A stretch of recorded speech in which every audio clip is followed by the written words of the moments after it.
Kenya tunayoipenda, tuwe tayari kuilinda na tujenge taifa letu. Ndio wajibu wetu. Kenya istahili heshima, tuungane mikono pamoja kazini, kila siku tuwe na shukrani.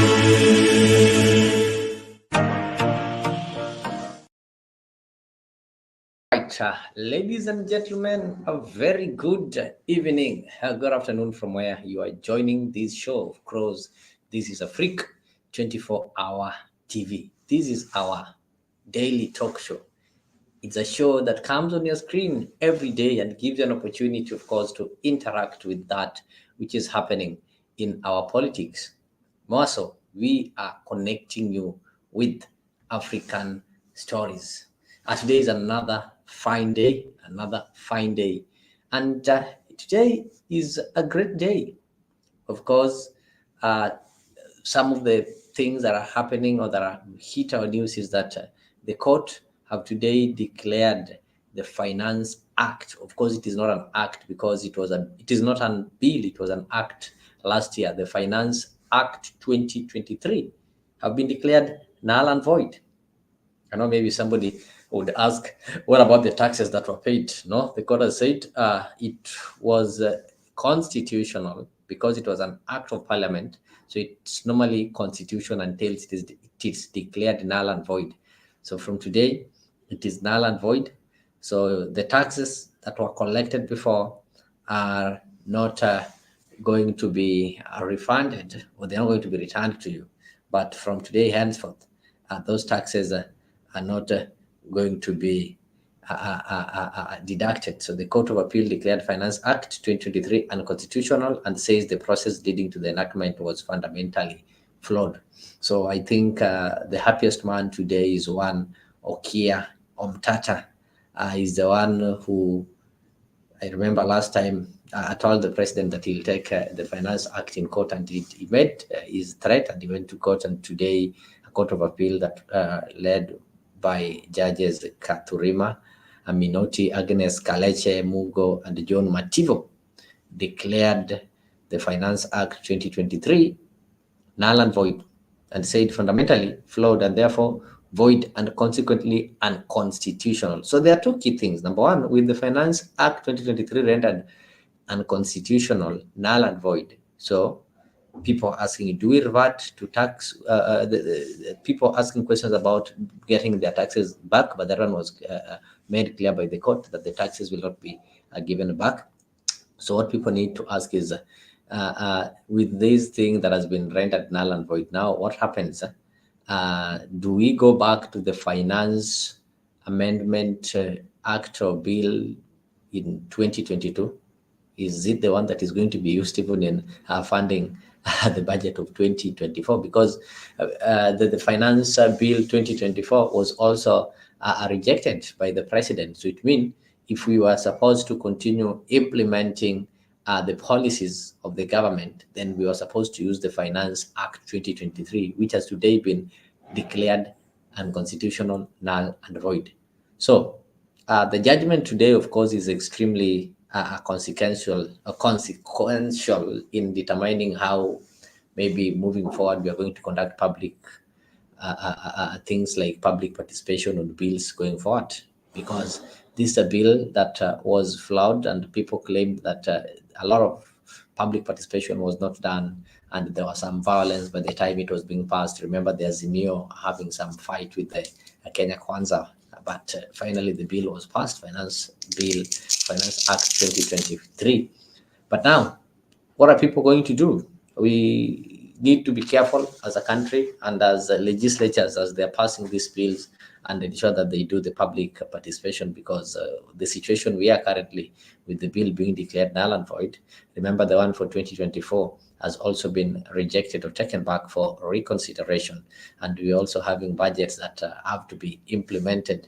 So does it mean that we go back to 2022? You know, in 2022, there's some projections that weren't there. So all in all, we have to thank the people who petitioned the court. One of them was Okia Omtata, is the one who took the petition. Eliud Karani Matindi, Michael Konjo Tieno. Yeah, there are so many Kenyans who are joined in this case. So that is what is happening. Among that, apart from that, we're also going to look at some of the happenings. Of course, if you look at our title today, Azimio leaders did have a meeting. Apart from Azimio leaders having a meeting, the Odium also had a meeting. So before you go there, and maybe we have a conversation that there are also chaos that were witnessed in an attempted coup in the UDA party, with somebody declaring himself as the Secretary General, something that was thwarted, and it was reversed when we saw the leadership of UDA getting there. And they've said Friday they're going to have a national delegates conference so that they can decide the way forward and see if they can be able to correct some of the, do we call them messes or what? There's a lot of things that have been happening in this country. So meanwhile, I want to start by giving you or updating you on what happened at UDA headquarters.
Therefore, I wish to announce that we are going to have a National Executive Committee meeting, NEC meeting, and it's an emergency meeting on Friday to resolve the matters that have emerged in the party since yesterday. I wish to assure all our members that as the NEC, we shall make sure we resolve those matters in a fair and best way possible, and the party will be back on its feet, and that will not allow what we've seen happen to continue. So be rest assured that we've taken this matter very, very seriously, and will take the necessary action on Friday after the National Executive Committee meeting. And we'll be able to announce to our members and to public the decisions of NEC, because that is where decisions are made. Our decisions are not made in the streets. Our decisions are not made through political hooliganism. Our decisions are made by the laid down organs of the party and structures. Ningetaka kuchukua hii nafasi, na hiyo ndio vile inafaa ikue. Mimi kabla niite mheshimiwa Natembea kufunga mkutano, ningependa kusema kwanza nashukuru kila mtu ambaye amekuja leo hapa. Ukombozi. Guys, thank you so much. Sorry for the problem that we've encountered, I think, on the sound. I think we are sorting that, and it will be well sorted. So karibuni sana. Good day, I can see you there. Mohammed Ige, karibu sana. I hope you guys are doing well from those ends or those sides of the world. I can see I'm also joined by Santaz Mongari here, and also Mr. Ogenga Alex. So if you're joining us for the first time, guys, and you've not subscribed to our channel, I know people are joining us from different sites. There are those ones who are joining us from Facebook. There are just those ones joining us direct from YouTube. So if you've not subscribed to our YouTube channel, kindly go to Afrique 24-hour subscribe. Go ahead, join and become a member of Afrique. I hope I'm now clear. Mohammed, you can confirm. Gypsy Kona, you can confirm if you can be able to hear me from that end. So Bongare, karibu sana. I don't know what is happening. What is happening with the UDA party? Yesterday, I saw somebody self-declared himself the Secretary General. But today, we saw a lot of goons and the people got injured there. It's like, according to what Cecile Barire, the UDA chairperson, said, is that that was an attempted coup, and they've so far ensured that they sort it out, and they're going to have a meeting to ensure that there's some calmness. So what is not happening? And this time and moment when the party is barely 2 years old, we are seeing wrangles and people fighting left, right. Hey, ni nini kunaendelea huko? Karibu. Asante sana Leo. Thank you very much for hosting me at Africa 24 TV as we give our diverse opinions regarding the happenings of the political sphere in our country. Thank you for hosting, and for now, Leo, I can tell you the country is undergoing a transformation in matters politics. There is a realignment and formations that are coming up. And UDA is not an exception. You saw the president UDA took power as the presidency with the presidential candidate and a deputy president under UDA, a new party that was formed barely a year to election.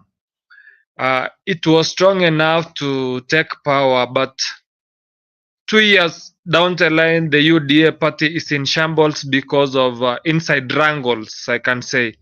There is inside infights.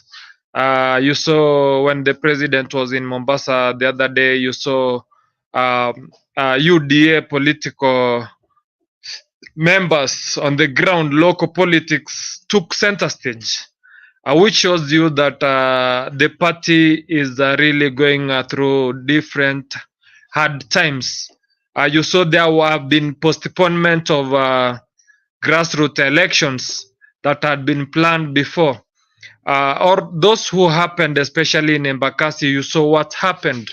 There's those who are aligned to the deputy president, Rigathi Gachagua, and those who are aligned to uh, the president, who is William Ruto.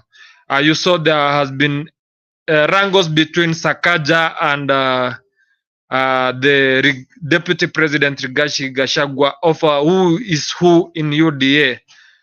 You saw Gakuya being a member supporting the deputy president and Sakaja supporting the president. There's been infights. What happened today is not new from what we have been seeing, only that it changed the venue to the headquarters now. It changed the venue to the headquarters, yeah. And you can see exactly that's the true color of what has been the silent infights in the UDA party.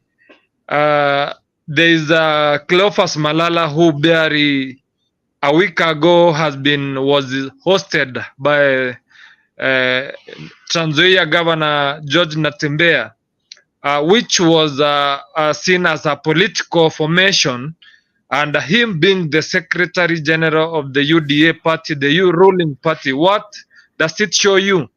And yet again, on the other side, you can see the president is not even bothered with the issues at his party, because he is building another boat that will take them to 2027.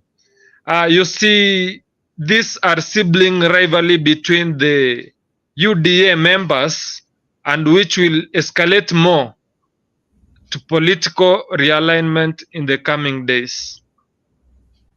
Of course, we are going to look at that, because as these things are happening, the president is not bothered. We expected him maybe to have some meeting, call these people to order and tell them that, you see, guys, this party is too young. We don't need to start destroying it and such kind of things. And again, when you talk of Malala joined the UDA from ANC, and yes. After elections, he was not a member of ANC. Could it be that is why some of these guys feel that he doesn't fit to be part of that party? He didn't participate in forming the party, but he was assigned from a different party and just given that responsibility. And the party secretary general of a ruling party is just like a cabinet secretary, because as the custodian of the party's manifesto, he attends the cabinet meetings. Yeah. So let me welcome Alex, just to also to say hi and give us his opening remarks, and maybe what he can weigh in the kind of the rankles that you've just seen, what is happening at the UDA headquarters, and maybe before we proceed with the other conversations. So, Mr. Ogenga, karibu.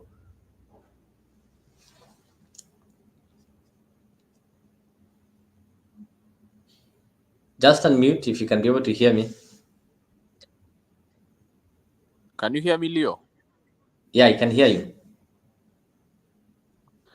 So what I've seen today is, I can say, we have a long way to go as Kenyans. I saw many protesters out there rallying for Cleophas Malala, and I said, like, that's a very big problem in the country, because it's the same thing even when people were happy in Mombasa when Joho was given the CS for mining. So we want so much our people to be up there, and when they're up there, they don't do anything for us. So that's the way I'm seeing things.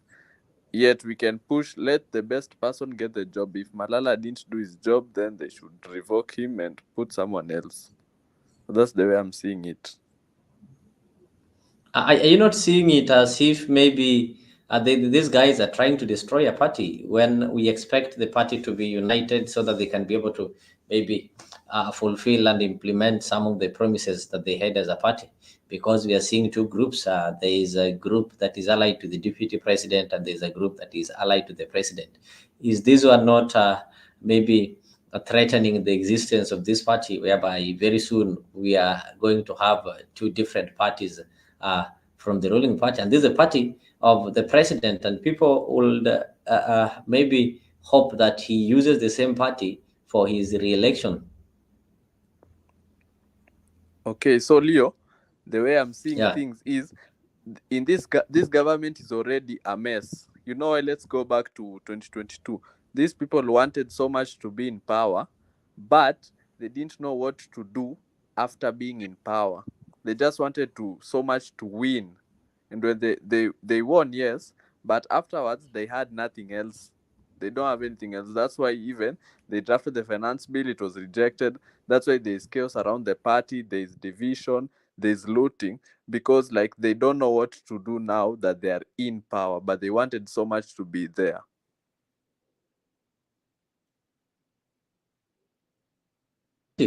Thank you so much. I can see Pen Nyagaka, karibu sana. I can see you over there. I hope you're well.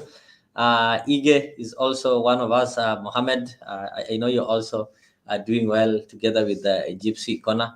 So guys, you can also participate in this conversation using the comment section there, so that you can let us know where you're joining from. And if you're having some views or comments or questions, you can also use the same comment section there. And I've also shared or pinned a link on the comment section. So if you want to join the panel, you can do so using the link that I've shared there. So Santos, okay, of course, there's something that I was saying that was happening. You saw what happened last year. I think that was the first time that this finance bill debate sparked the entire country, and the people are talking of it, and it even went physical in parliament, though majority passed it, and it became a Finance Act 2023, of which most of the projects that are being implemented according to the Finance Act 2023. But today, the High Court, the Court of Appeal, with the 3 judges on the bench, did find it unconstitutional, null and void. Of course, I know the first question that common Mwananchi was going to ask: what happens to the taxes that we'd already paid? Remember, this is the Finance Act that brought in that implemented the Hustler Fund. It is the one that brought in the housing levy, if you can remember, where people have been deducted, and some taxes that were increased here and there.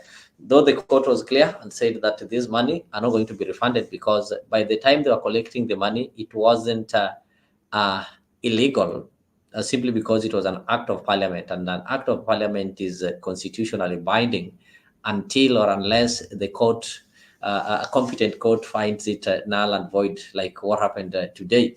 So that was cleared, and now people are asking themselves, what next? We currently we are in a dilemma. The Finance Act 2024 was rejected, or was returned, taken back to the parliament, and of course they are to open debate on it, so meaning it cannot be used.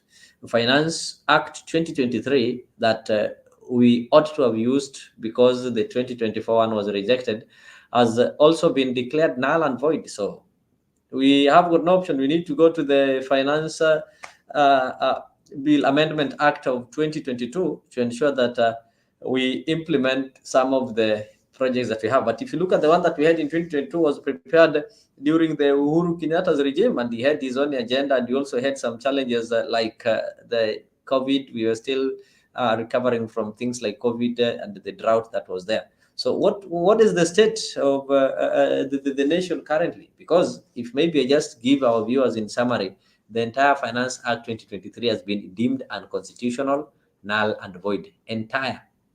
Meaning the affordable housing levy, people have been contributing. Of course, it was so controversial. So the housing levy has been salvaged by the Affordable Housing Act 2024. So the levy at 1.5%, I think that one will still continue, if I'm not wrong, because we had a Finance Act 2024 that talked of the affordable housing. Then the Court of Appeal have also overturned the High Court decision that the 18 sections introduced to the finance bill were constitutional. Initially, they had gone to court, or Kiom Tate had gone to court, but those ones were overturned today. So what happens next, or where are we going to start from as a country?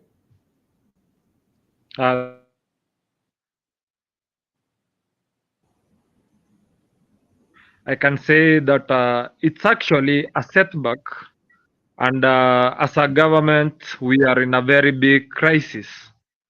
As a nation, we are in challenging times whereby the government is being held back by the courts or justice, the corridors of justice, to deliver their mandate to the people. But when you look at it, these things all starts from the grassroots, from the first step. William Ruto thought he was too smart to just be not doing public participation, thorough public participation with the people. I blame all this to the government because it's constitutional that the people must contribute to what is taken to the court, to the parliament. Unfortunately, the government assumed that if they buy the members of parliament in parliament through small tokens, they can just push the bill through without proper participation of the people. And now this is where the court comes in. It stands with the people. This finance bill was petitioned to the court by Okiya Omtata, who is always on the side of the people.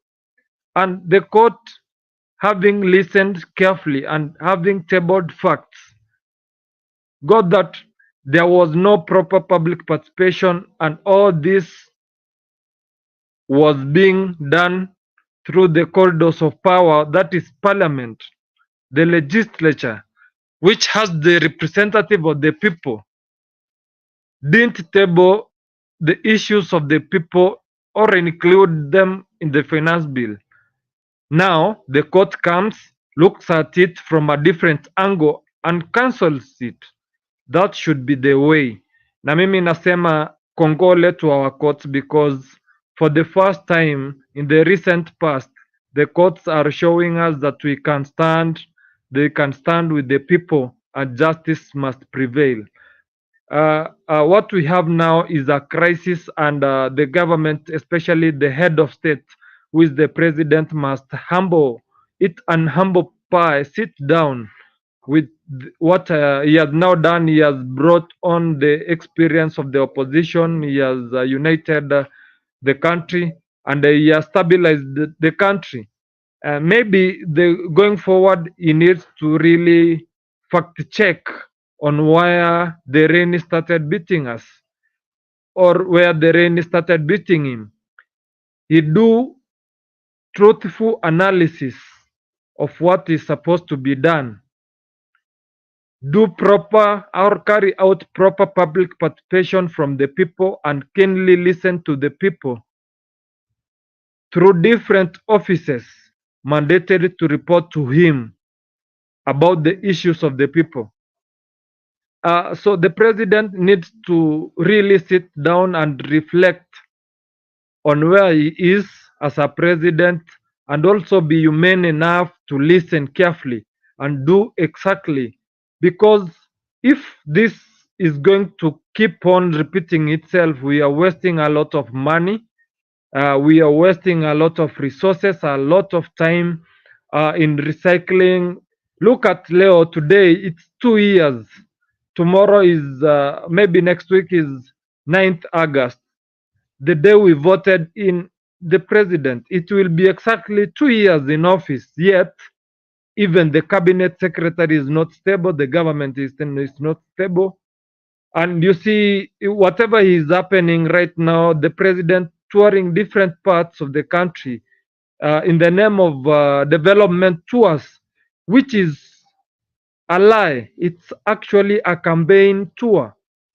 And when you look at things clearly, the president will come back with a failed manifesto, as always, and he will change the narrative to have been bringing in the people, serikali ya muungano, broad-based, and the people will forget about Mama Mboga, the hustler nation, and whatever. We are unfortunate to have a president who masters the chess and who knows the patterns of the politics of Kenya. Who knows the Kenyans are not about development. It's all about development. It's about lies, lies and lies. And if you tell a lie now and then, it becomes a truth. This is a game our president has mastered, and you will see him come with Raila Odinga, come with Oparanya. You saw today Raila Odinga went and talked to the Azimio One Kenya Alliance. What does this show you? When Cleophas Malala visited China, he went to benchmark how the China Communist Party works. And William Ruto having numbers in parliament, by now he has around 200 members of parliament loyal to him. Raila has around 80 members of parliament very loyal to him. When you bring all these members of parliament together and when you decide to build a party, a big party that will spearhead the political interest of him and his cronies, then you will see why UDA party is in shambles today. He is not interested in UDA. He is interested in one big merger party that will make sure the 2027 election victory is sealed. That's why he is not interested with the manifesto. The manifestos of UDA is as good as done. He got the government. That was the big deal. The development will come in bits, very short bits. What William Ruto is crafting now is the road to the 2027 victory, and he is using Raila Amolo Odinga as an obvious kingmaker. Because if he stands alone or he stands with Gachagua, then his re-election bid will be a very hard nut to crack. But with Raila Odinga on his side, then he earns a clear win, a clear victory in 2027. That's where the impeachment of the DP comes in. In fact, it won't go far because the mountain is now isolated. The Rift Valley, the Western, the Nyanza region blocks is what William Ruto is interested in. Thank you very much. Thank you. I get you so much. Gypsy Corner is saying that how many parties are going to be created to fix Ruto's government? I think to fix the government, you don't need to create party, but because our politicians are usual politicians, they know how to hit you politically when your temperatures rise, then they get lowered. A good example, somebody have talked of what happened in Mombasa, and of course the president has taken more than 3 days in touring the coast. He wasn't able to go to coast before, so he went to maybe confirm how the temperatures are. You never know, the next meeting will be in Western or in Nyanza, to go and maybe see how things are over there. So Osam is saying that the best thing is to rethink our decision to drop the finance bill. We need to return it back to the president as it is, and he must sign it into law. In other words, Osam is saying that the finance bill 2024 should proceed. The members of parliament should not agree with the president. They need to take it back. If they don't agree with the president doesn't have to sign it. It will automatically become law in 7 days. So Gipsy is telling us that to have our Kenya back, we should all stop the mentality of Raila is Kenya and Kenya is Raila. I didn't know that individuals owned Kenya. Honorable Raila is a statesman. All of us must respect him. That is according to Osam. So karibuni sana, ladies and gentlemen. This is a political talk show, a talk show that gives you an opportunity to directly interact with the matters, politics, and what affects us politically. So, Alex, I just want to get your view on the issue of Finance Act 2023 being dropped. So it means there are some of the taxes that have been collected, though they are not going to be refunded, but they are now not going to be collected. So this one is going to, remember, 2023, that is for the last, is it 5 or 4 years, is when the Kenya Revenue managed to collect or to increase their taxes. They collected a lot of taxes based on the Finance Act 2023 that created some, they did create the tax base, or it increased the amount that Kenyans get taxed. So that one is not going to be there. I remember at the moment the president have been complaining that the country is paying a lot of loans, and we need to get better ways of maybe getting revenue. But this one is not going to happen. So what do you take on that as a country? Pardon the question, please. Now, I'm saying, what is your take on the Court of Appeals decision today that decided to declare the 2023 Finance Act null and void? For me, the way I see it is, I support the court. I support the decision they made. And truthfully speaking, that Finance Act was, let's call it shambolic, for lack of a better word. So I support what the court did. Yeah, and this one I won't comment much, but I support just what the court did. That's great. Of course, it's a matter that was shambolic. Of course, even in the manner in which it was passed, and there are fights, and it was forced on Kenyans.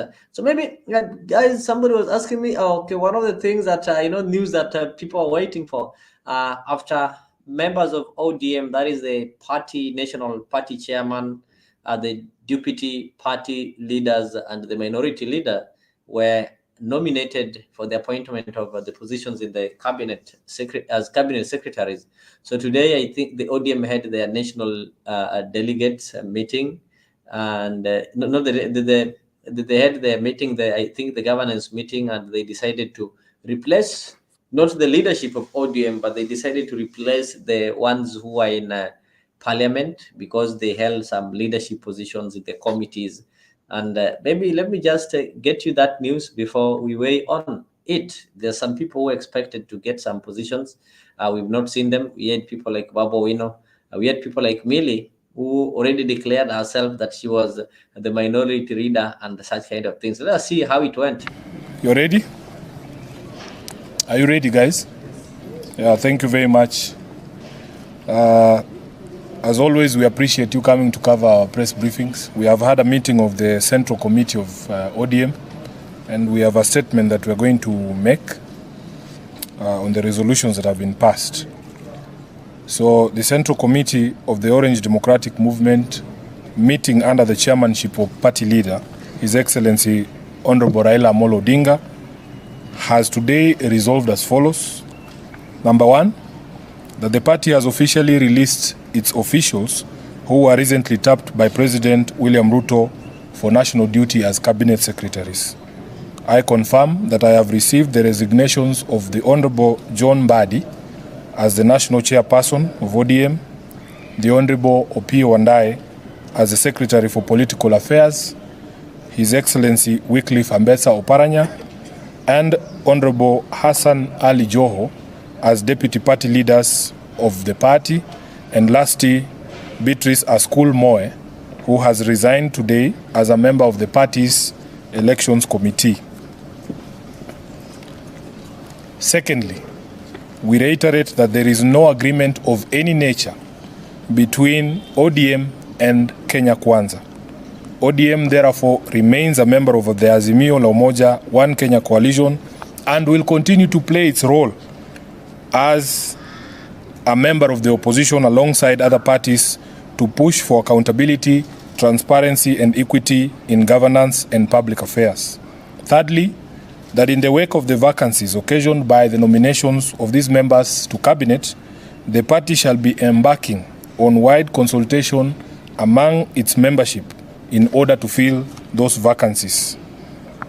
4, that as far as the vacancies in the party's parliamentary leadership occasioned by the same nominations, the party will be proposing to the Azimio PG, that's the parliamentary group of Azimio, that the Honorable Junet Mohammed take up the role of minority leader vacated by the Honorable Opiyo Wandayi, that the Honorable Millie Odhiambo take up the role of minority whip, that the Honorable Caleb Amisi take up the role of chair of PSC, left vacant by Honorable Mbadi, and the Honorable Oundo to take up the seat of vice chair of PIC.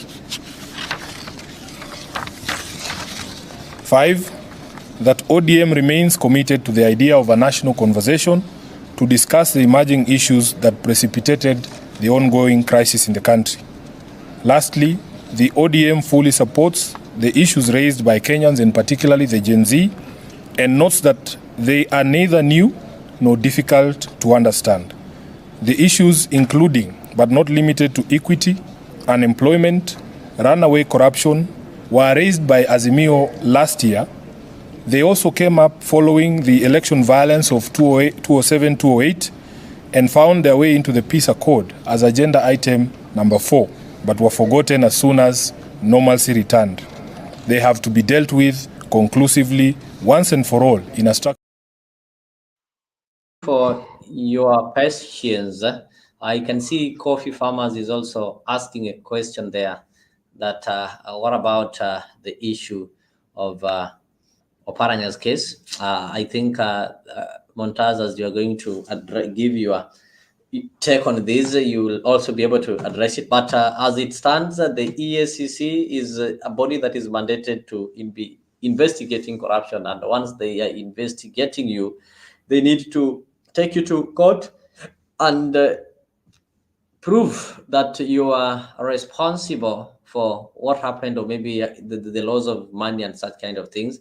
And then from then, it is court that will have to prosecute you and find you to either be guilty or not guilty. So on my own opinion, I think the EACC would have done a service if they would have sped up the case of Oparanya and ensure that Oparanya is interdicted in a court of law.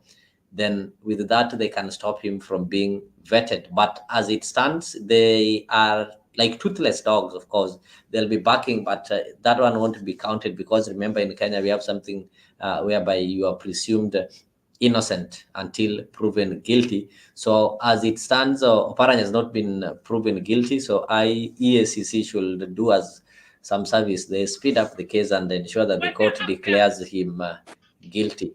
But as it stands, they won't stop him from being vetted. You look at the cases of people like Aisha Joma, Mithika Linturi, when they were getting vetted. Of course, they were having some active cases, but that one, the parliament, the vetting committee will have interfered with their rights of being innocent until proven guilty. So I don't know what Montage you have to say on that. The gentlemen have been replaced. Of course, we had 2 members of parliament. That is John Badi, who is also the national chairman of ODM.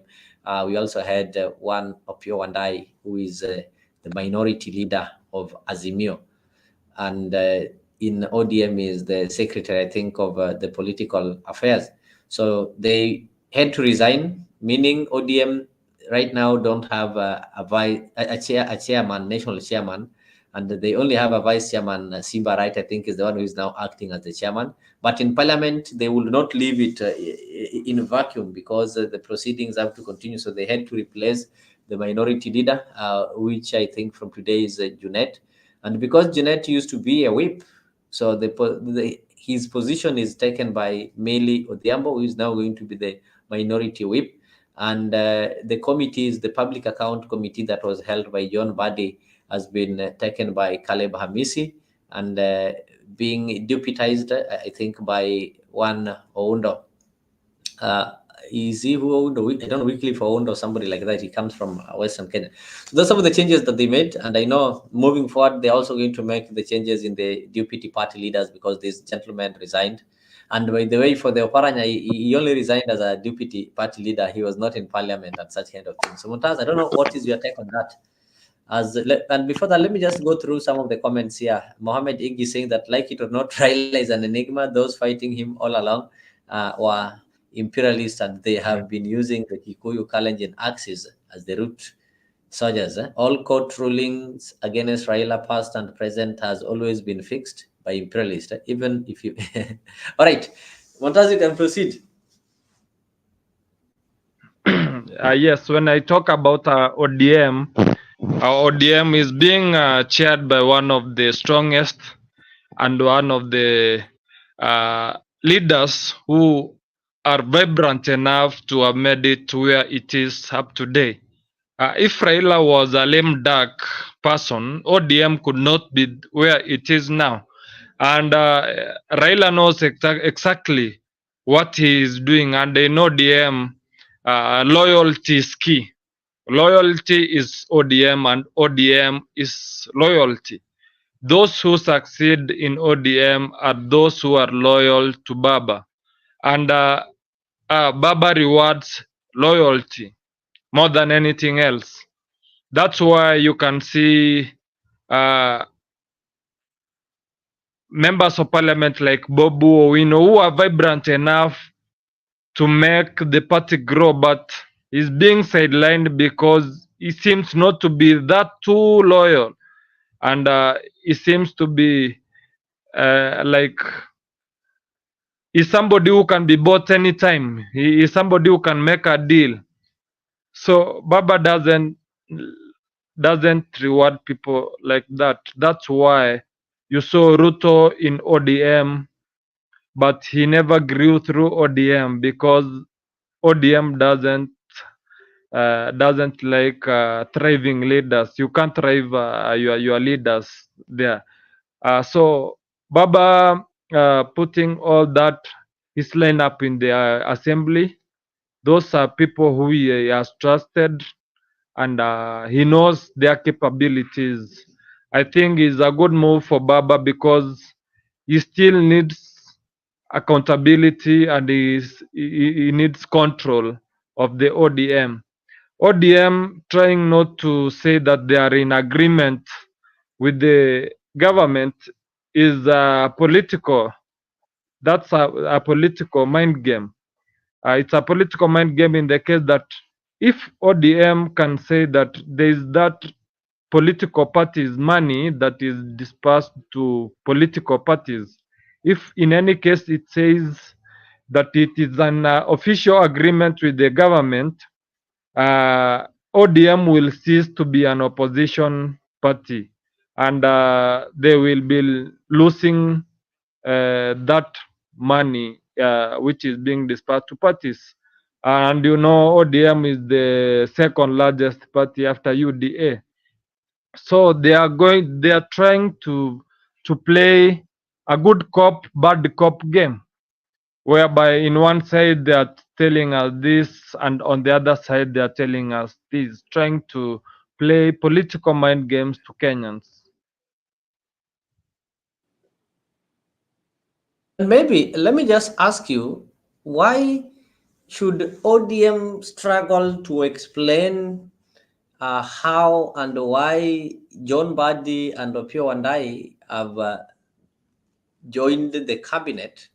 Why do they have like to say, okay, we are still in opposition? Yet they know very well, constitutionally, the executive doesn't have opposition.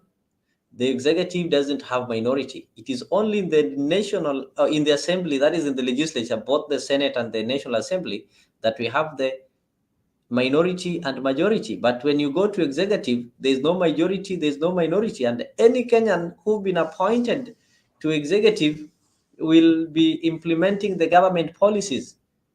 And in this case, that is why John Badi and the rest, only two, they're the ones who are in legislature. Forget about the Paranya and Joe, because they were nowhere in any arm of the government. So why can't they just tell Kenyans the fact that what is happening, John Badi and Wandai have now ceased to become legislators, and the role of legislature is to oversight executive. So they are now no longer going to oversight executive, they're going to become part of executive. So the people who are still in legislature, or the ones who are still in parliament, will be oversighting them. Why are they struggling to explain this? Yet it's not happening for the first time. You remember sometime back after the 2013 elections, when Kaiseri was poached or was appointed, who was an ODM member of parliament, and ODM by then was still minority, and joined the side of not joined the side of government, but joined the executive and became a cabinet secretary of interior and national government coordination. So what is so hard in it?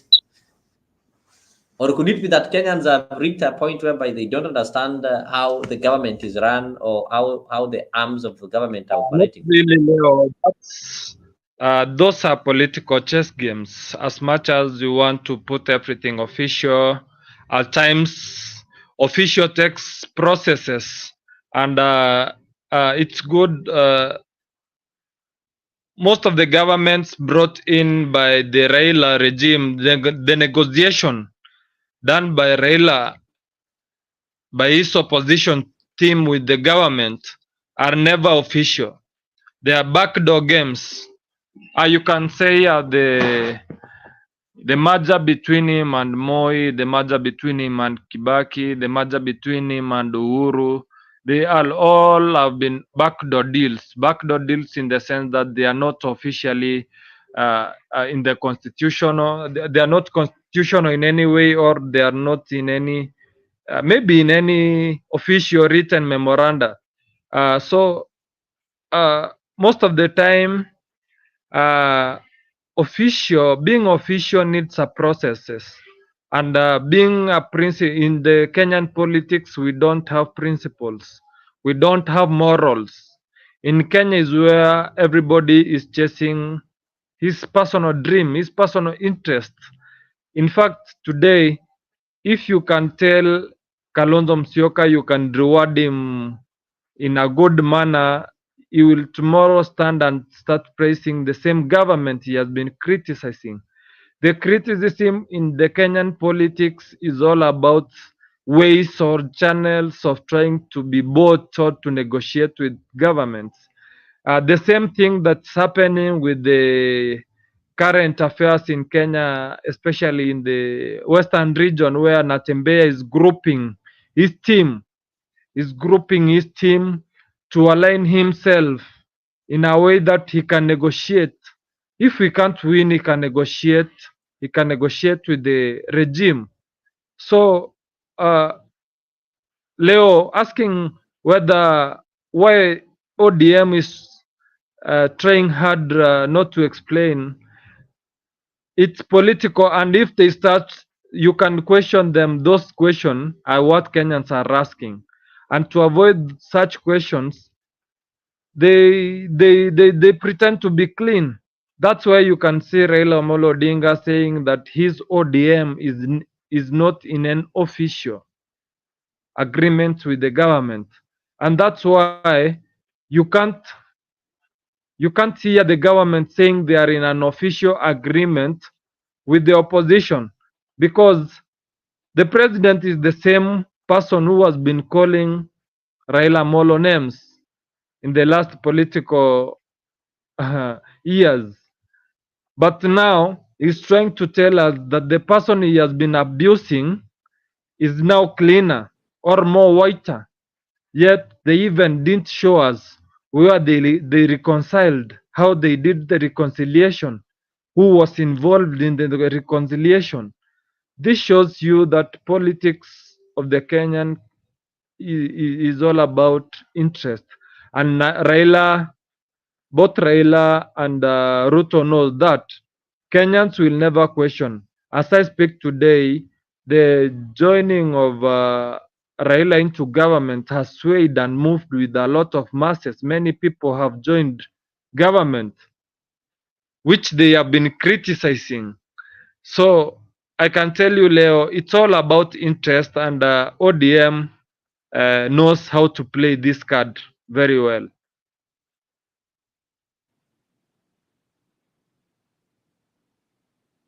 I get you.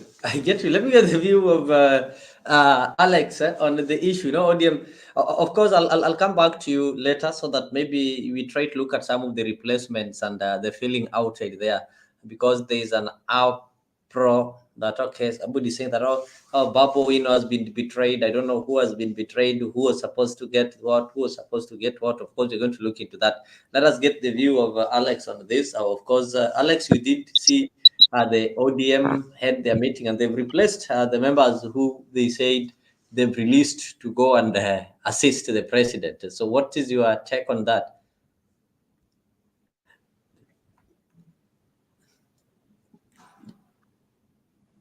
Unmute. Oh, good.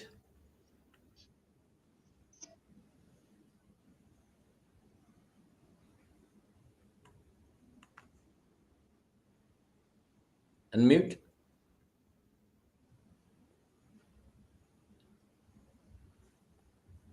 I don't know why I'm not getting, okay.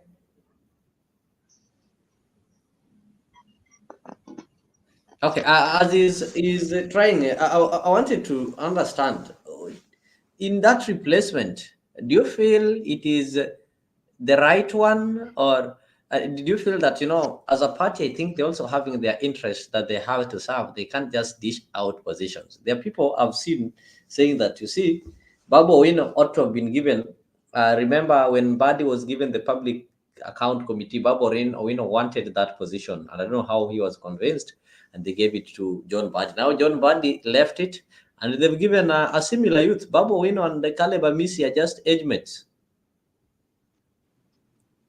So what do you think they might have considered in doing these replacements? Leo, as I told you, loyalty and leadership.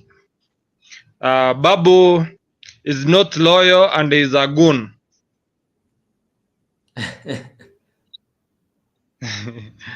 Yes. So in this broad-based government, goonism is not the way to go. So Babu is not loyal. Okay, I think I'll also try to agree with you, because recently Babu have been speaking a different language from his party ODM, as ODM has been calling for some dialogue and maybe having some national conversations. Babu always insisted that no, they need to be so aggressive and like they need to use force and arrogantly oppose the government. Could it be that maybe ODM saw that his ideologies are not matching the ideologies of the party because right now? Leo, Because right now I think they want somebody who can be able to help maybe. Yes. Because Babu for so long has been thinking that Babu is too ambitious, and the ambitiousness has crowded his mind to a fact that he can think he can talk to Raila any way he wants. I remember when Raila was endorsing the leadership of ODM, he endorsed Simba Arati, Oparanya, and Joho. All of a sudden and out of nowhere, Babu jumped onto stage. At times,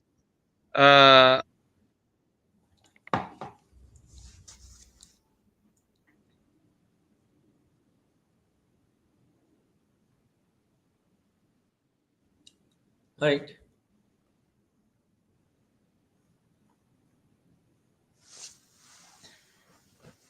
Okay, maybe I don't know why is it from my end that I'm not able to get you, but meanwhile I just want us to get some reactions from Parliament concerning the declaration of declaring the Finance Act 2023 null and void.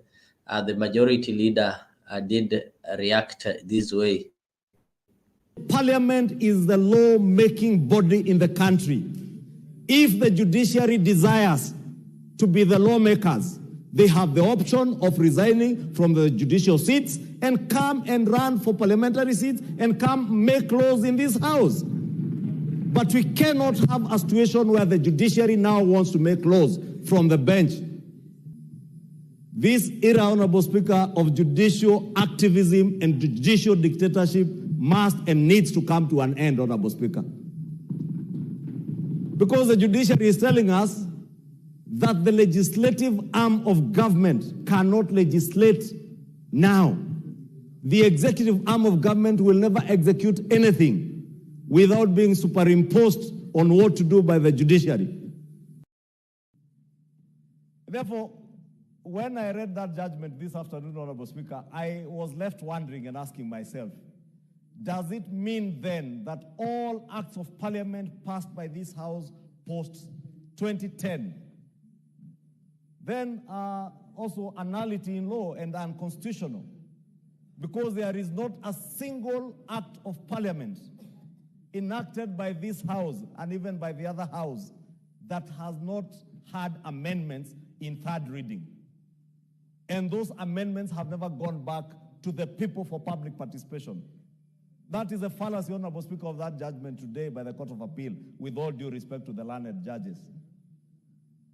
But as learned as the judges are, Honorable Speaker, we must now start asking ourselves whether we are in a constitutional democracy or what kind of governance structure we have in this country. I hear the Honorable TJ Kajwang, not my words, the Honorable TJ Kajwang is saying judicial dictatorship from his seat. But we must be careful, Honorable Speaker. We must be the guardians of our Constitution if the judiciary fails to be the guardians of our Constitution. Because Parliament is the law-making body in the country. If the judiciary desires to be the lawmakers, they have the option of resigning from the judicial seats and come and run for parliamentary seats and come make laws in this House. But we cannot have a situation where the judiciary now wants to make laws from the bench. It has never happened anywhere in the world, in any democracy, Honorable Speaker. I saw last week in the United States, President Joe Biden outgoing in the United States, having similar problems with their Supreme Court. This era, Honorable Speaker, of judicial activism and judicial dictatorship must and needs to come to an end, Honorable Speaker. Because the judiciary is telling us that the legislative arm of government cannot legislate now. The executive arm of government will never execute anything without being superimposed on what to do by the judiciary. Honorable Speaker, I just say that in passing, because we have gone through a third reading, we have made amendments to the Appropriations Act. I'm here wondering whether another judge now will tell me or tell this House that we must go to the public for public participation. And these judges must understand that most of the amendments that come in through the Committee of the Whole are usually as a consequence of public participation. Even the Finance Act of 2023, even the finance bill, the rejected finance bill, all the amendments that came out of the third stage, the committee stage, emanated from what members of the public told their elected representatives. We do not want tax on bread. We came here, we amended the law, we removed tax on bread. They told us we don't want tax on motor vehicles. We came here, we amended. Now a judge is sitting somewhere in the courts and telling us, for you now to remove that tax, go back to the people and conduct another round of public participation. I don't know, Honorable Speaker, what kind of country we are in. I don't know whether it is what Honorable TJ Kajwang describes as judicial dictatorship, or it is judicial overreach, or it is people in their fantasy world imagining now they can be anything. You can be a judge, you can be a lawmaker, you can be a president. If you want to be a president, run for president. If you want to be an MP, run for MP. If you want to be a senator, run for Senate. But don't overreach. This judicial overreach must also now come to an end. Yeah, that is Akimani Chungo, of course. The leader of a majority is so upset that the court decided to declare the bill, not the bill, but the act, the Finance Act 2023, null and void. I don't know why it had to, I had such kind of feeling. I did not feel that that one is too much for the executive to behave in that way. And of course, among the things that we're also looking at today, we did see Azimio party leader Raila Odinga with Kalonzo Musyoka, the leader of Wiper, Gideon Moi, the leader, party leader Kanu, and Peter Munya and Jeremiah Kioni, who is the Secretary General of Jubilee. I don't know which Jubilee, but he's the Secretary General of Jubilee. So could it be that there are chances that Raila is now convincing them to allow this national conversation to take place? Because earlier around there, Kalonzo Musyoka declared that he's not going to take a part in the discussion. He's not going to be part of that kind of thing. So I don't know if that is the case, but we'll be able to know. I'll just get you a certain. Okay, I'll get it. I'll get you. Okay. Kimani Chungwa should never stress himself with the courts. He should mobilize his troops in parliament and send back the finance bill to the president. He's lying. They flouted the national constitution and not parliamentary bylaws. Hence, that was put to them squarely. I'm getting that. I'm getting that. There's a video I'm looking for here. I'll be able to get it. Don't worry. And once I get it, I know we'll be able to continue with our conversation, as it's also going to determine what we're going to be having in our conversation. Keep it here.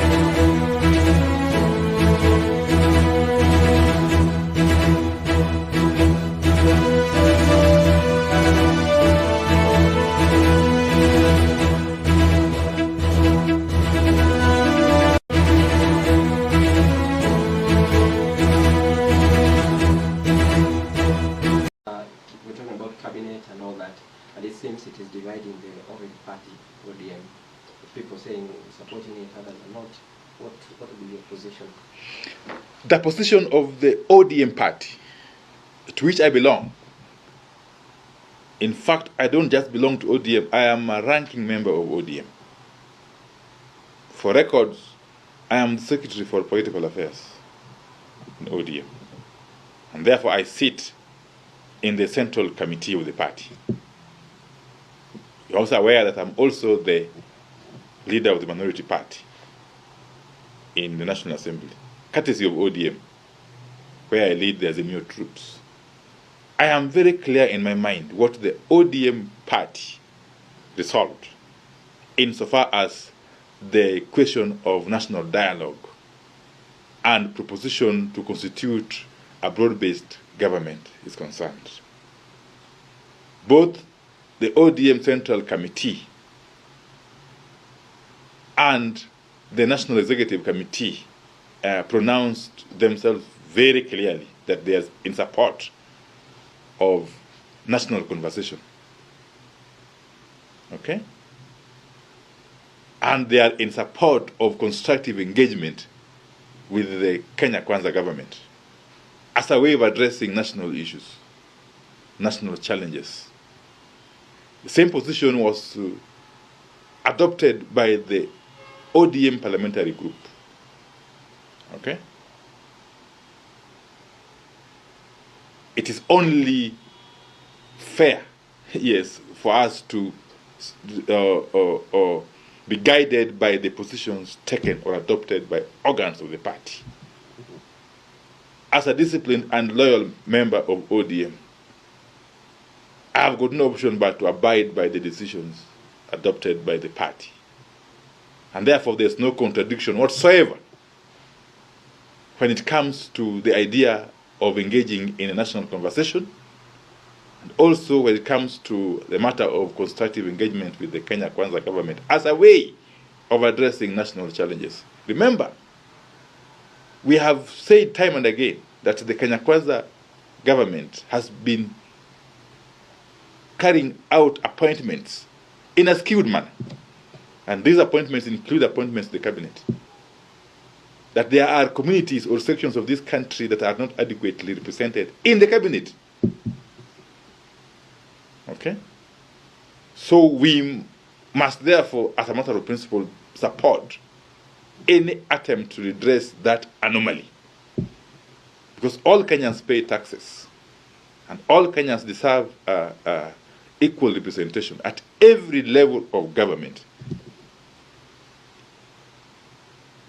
Okay? The issue here is equity, really. equity.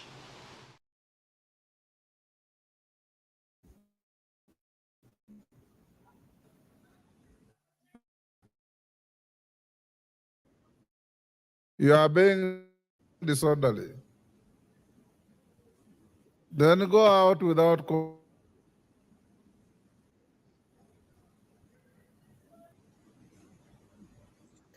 I stand to address this issue of Koimburi. Having come from the same county with him and being his mama county, number one, was very embarrassed at the situation that Koimburi put us in. And I see as members continuing shouting at one another at this point, I'm trying to ask myself whether all of us got to know the magnitude of destruction that statement made to this. And it is us. Yes, and somebody is calling me their bishop, and you know that I'm a wife of a clergy. And having sat here to take 2 million shillings to go and sell my county, that to me meant that I am not only a dog, I'm not respecting Christian faith. But all said and done, Mr. Speaker, I would want to say this. It is very hard for a Kikuyu man to say sorry. It never comes from a Kikuyu. I may not know about other communities, but I can confess that for a Kikuyu man, it is never easy to say sorry. So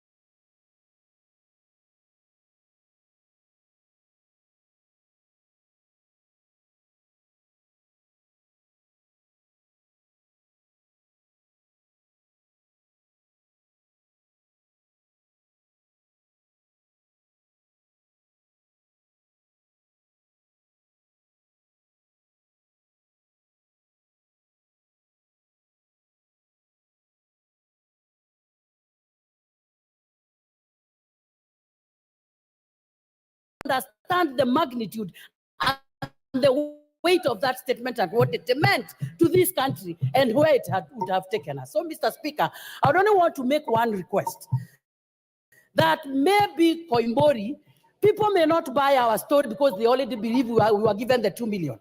But then he needs a proper apology to the people of Kenya. They may not buy the story, but at least he would have spoken about it. But for me, as his mama county, I had said I will never forgive him in heaven and on earth.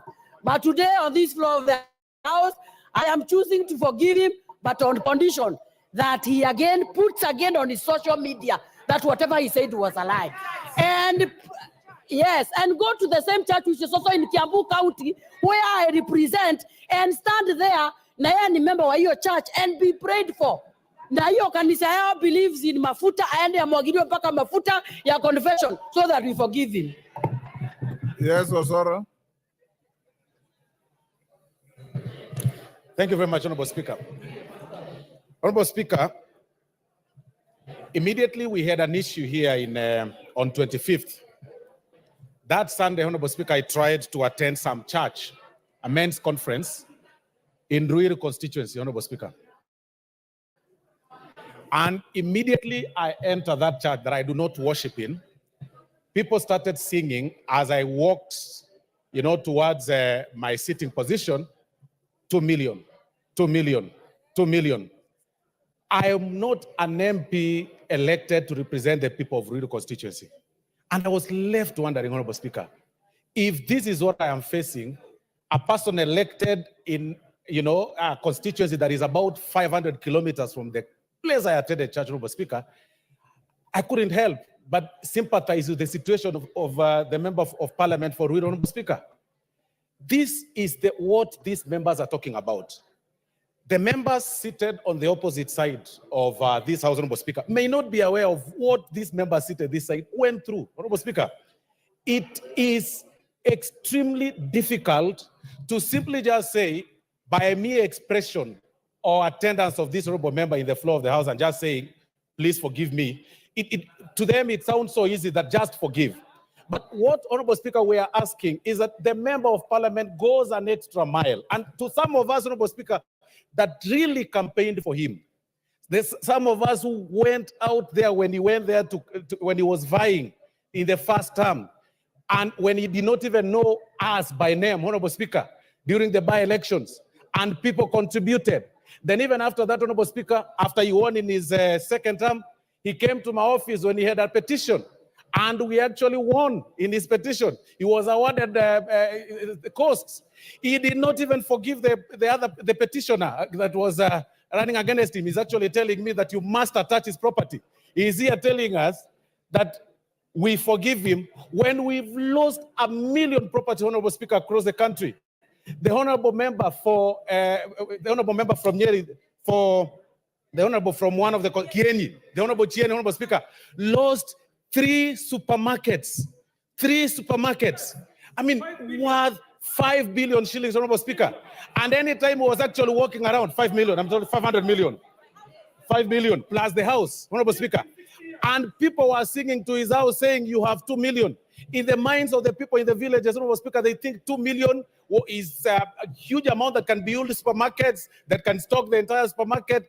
And Honorable Koimburi did not even stop at that, Honorable Speaker. He went ahead in another function in the company of another top government official of this country and repeated the same words, Honorable Speaker, in another function, Honorable Speaker.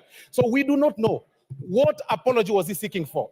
Was it for the first mistake of saying a lie, or the second mistake of repeating the lie, and the third mistake of writing on social media and in his own letter that he served in your office and the majority leader still posted on social media saying fake? Which apology we take? Is it the first, second apology, Honorable Speaker? And as I conclude, Honorable Speaker, I believe this House has got rules and regulations and the procedures to follow. My opinion, Honorable Speaker, could be that the Honorable Koimburi be subjected to the Powers and Privileges Committee so that he can explain himself if he can't do it in the entire floor of the House, and he can have, his issues heard, Honorable Speaker. Thank you. Honorable members, I want to bring this to an end. Honorable Koimburi, did you label the letter that you sent to my office and I read to this House as fake?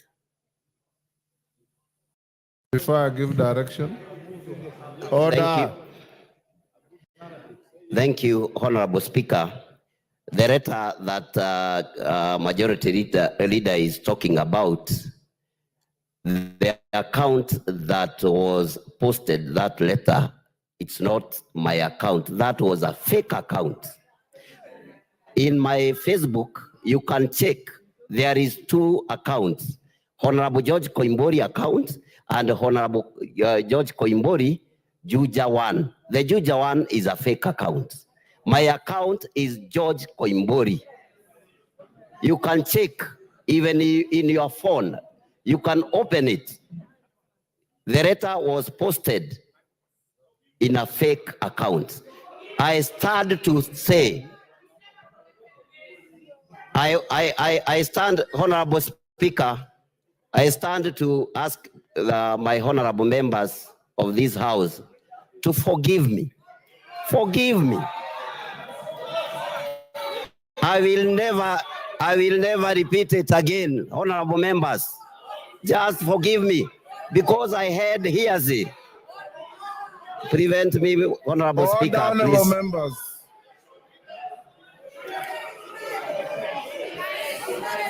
Order. Thank you, Koimburi. Take your seat. Order. Order. Honorable Koimburi, finish. Thank you, Honorable Speaker.